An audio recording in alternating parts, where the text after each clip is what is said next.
nagdulot ng malalin na pagkabahabahagi sa bansa ang pag-aresto kay dating Pangulong Duterte.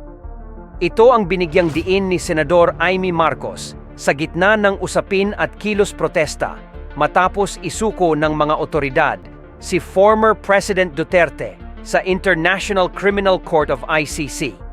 Paliwanag ng senadora, kailangang mapatunayan na nasunod ang due process o tamang proseso na kasang-ayon sa batas.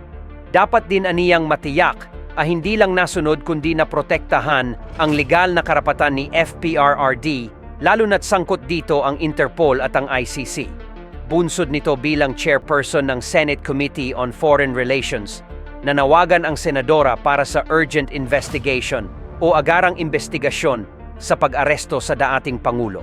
Para magbigay linaw sa pangyayari, inimbitahan ng mambabatas ang ilang kaukulang opisyal ng ahensya na may partisipasyon sa pag-aresto kay FPRRD.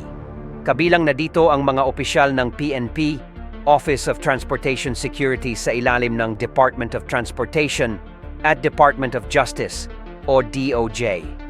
Kasama rin sa isasagawang investigasyon ng Department of Foreign Affairs o DFA, National Security Council, Civil Aviation Authority of the Philippines at iba pang resource person at mga saksi.